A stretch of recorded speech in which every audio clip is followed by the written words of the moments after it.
Todos los siglos, todas las voces, toda la memoria.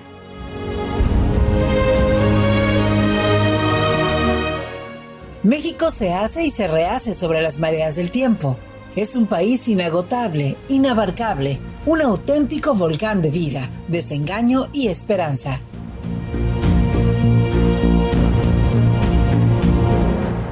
México, historia y leyenda, convoca los testimonios de lo real y lo imaginario, bajo el amparo de la palabra.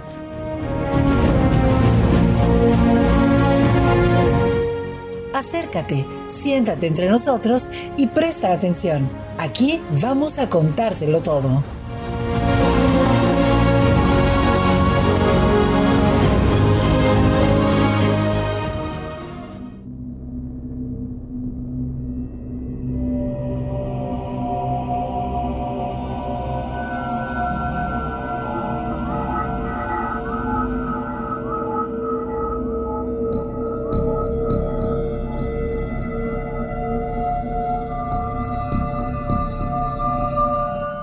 Nos encontramos en el siglo XIX, ese siglo marcado por las guerras, el hambre, las pestes y la violencia en general, pero también por la esperanza de millones de hombres que fueron capaces de luchar contra estas enormes adversidades para conseguir mover la pesada rueda del progreso.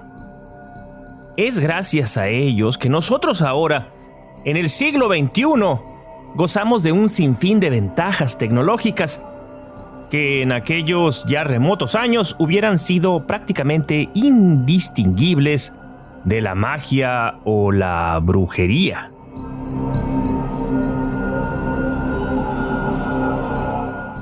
Lamentablemente, en aquella época abundaba la superstición, de tal manera que en los pueblos y en las ciudades por igual abundaban las historias que nacían como por arte de magia y que se iban entrelazando para formar un rico tejido de folclore local.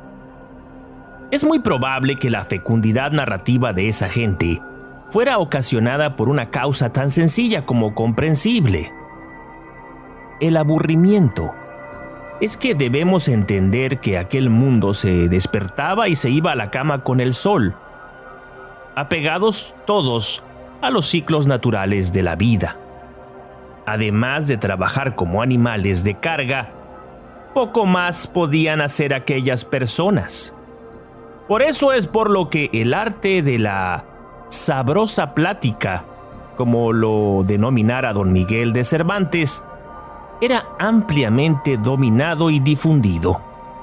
Este es el contexto histórico, pues, en el que nació la siguiente leyenda mexicana, que desde entonces se ha ido transmitiendo de generación en generación y de la que yo mismo formo parte al difundirla hoy por estos medios.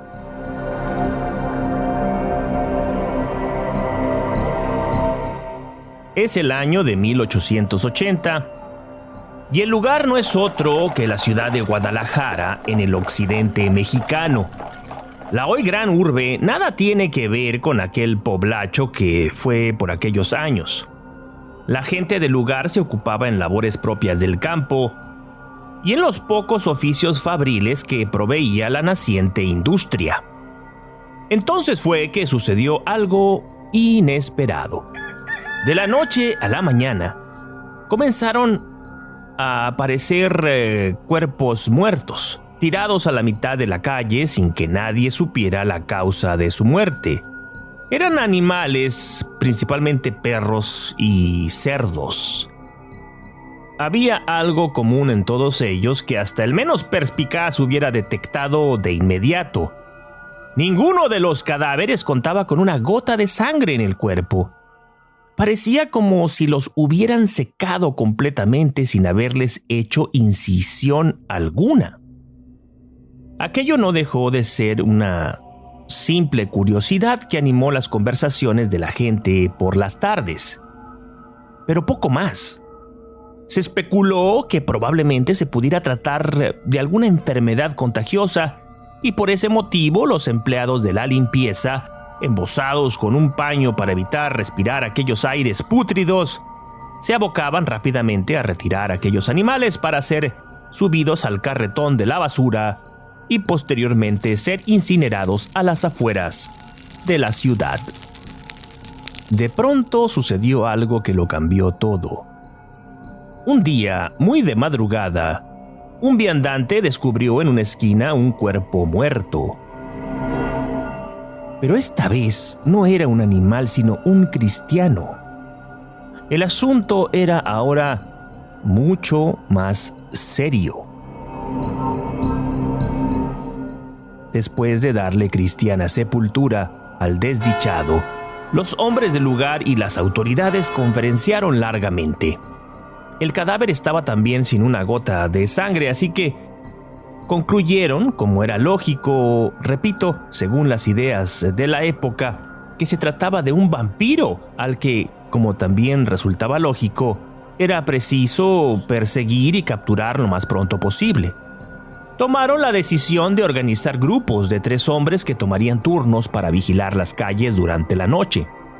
Irían armados y contaban con silbatos que debían utilizar solamente para dar la voz de alarma en caso de que dieran con el misterioso asesino de la noche.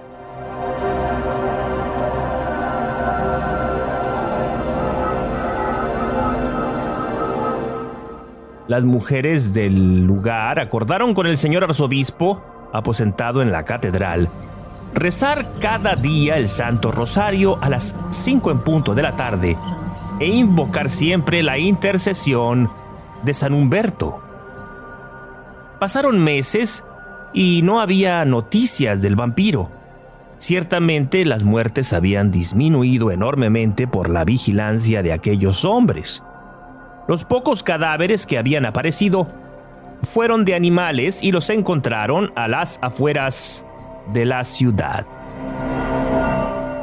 Pero una noche de octubre en la que una luna portentosa se derramaba sobre el mundo, el silbato de alerta fue escuchado en todas las casas de Guadalajara.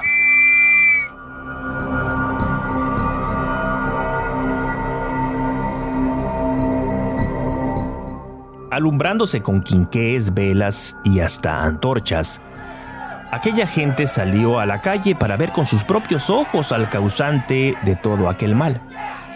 No fueron defraudados. Ahí estaba el vampiro, un hombre desarrapado con la apariencia de salvaje, atado de pies y manos, sacudiéndose por la ira y maldiciendo con una voz cavernosa que helaba la sangre.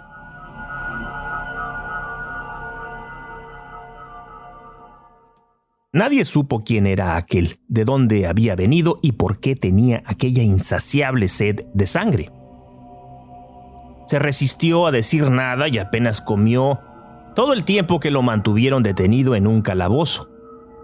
Mientras tanto, la gente deliberaba sobre qué era lo más conveniente. Las autoridades civiles hicieron la vista gorda y deslizaron que nadie reportaría nada si la justicia popular decidía hacer lo que ya era evidente debería hacer. La autoridad eclesiástica, representada por don Pedro Espinosa y Dávalos, dijo que la violencia no era el camino, salvo en los casos de legítima defensa, y que, pues, el caso actual lo era.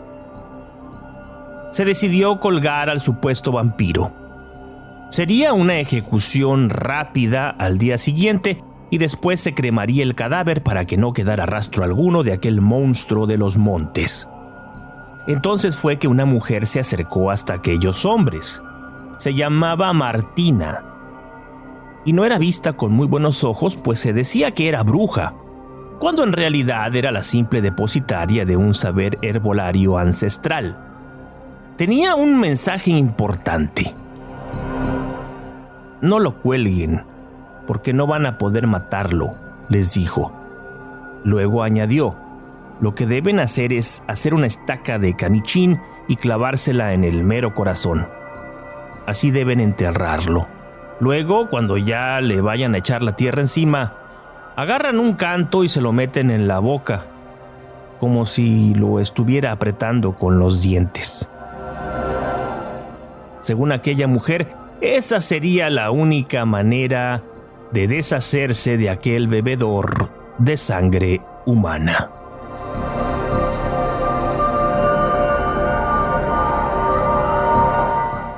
Después de deliberar, los hombres decidieron que seguirían el consejo de Martina. A las 4 en punto de la mañana, sacaron al salvaje del calabozo. Le desataron la soga que a modo de grillete lo mantenía inmovilizado y a punta de empellones lo obligaron a caminar con rumbo al panteón de Belén, donde sería ejecutado. El vampiro no decía nada, no se quejaba, solo miraba constantemente la luna esplendorosa que iluminaba a aquellos hombres, estirando sus sombras sobre las callejuelas empedradas.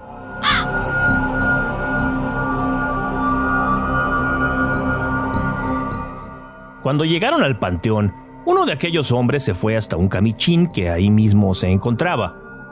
Cortó un trozo de rama gruesa con un machete corto y después se dispuso pacientemente a sacarle una aguzada punta. Cuando estuvo satisfecho con el resultado, se dirigió hacia los demás y se la entregó a un hombre de largas barbas y escaso pelo, quien había sido designado para ser el verdugo.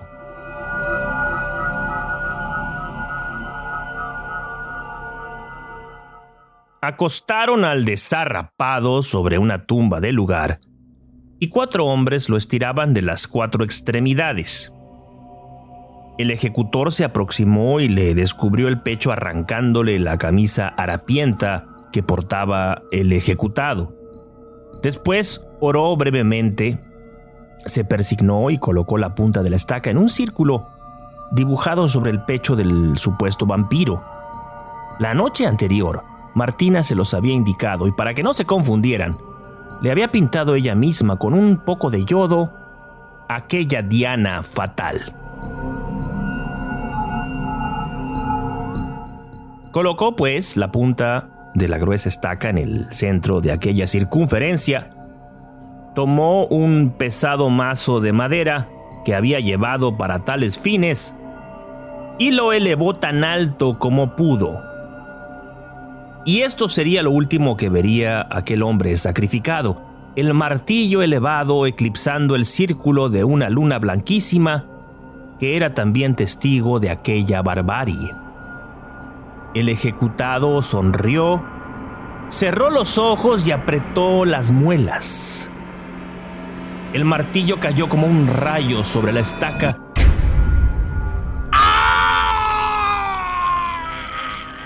Y un alarido que no era de este mundo se elevó como un chorro de lava ardiente, como un rugido de la tierra.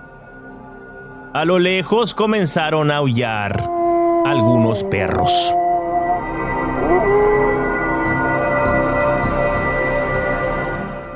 Fueron necesarios 2 golpes más para que la estaca atravesara a aquel hombre de lado a lado.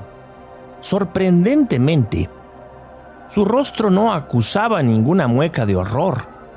Parecía que fuera simplemente un hombre durmiendo. Arrastraron el cadáver hasta la fosa que habían cavado el día anterior. Le metieron al vampiro la piedra en la boca y lo echaron boca abajo, como también Martina lo había indicado, hacia el fondo de la sepultura. Después arrojaron paletada tras paletada hasta que elevaron un pequeño montículo de tierra ennegrecida. Luego se retiraron del lugar.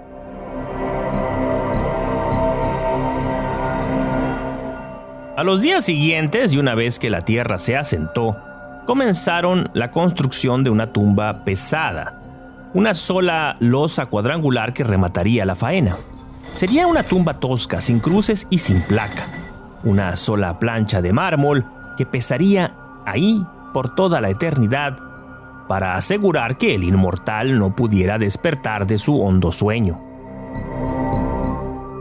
Pero a los pocos meses comenzó a suceder algo inesperado. Una rama de camichín comenzó a brotar a un lado de la tumba.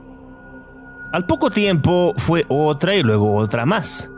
Aquellos brotes crecían a un ritmo imposible. En muy poco tiempo, un portentoso árbol de camichín brotó de aquella sepultura, cuarteando la losa y mostrando el poder de aquella resurrección vegetal.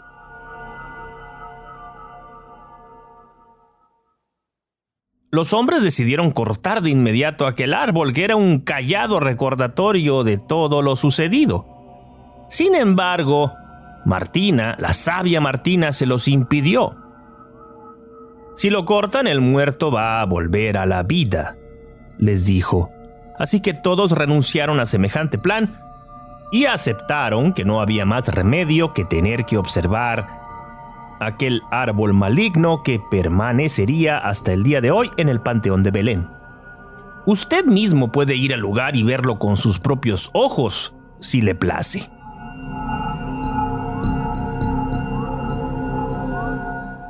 Una cosa más. Desde ese momento hasta el día de hoy, jamás un solo pájaro se ha posado en las ramas de aquel árbol monstruoso que un día creció junto a una tumba sin nombre. ¿Por algo será?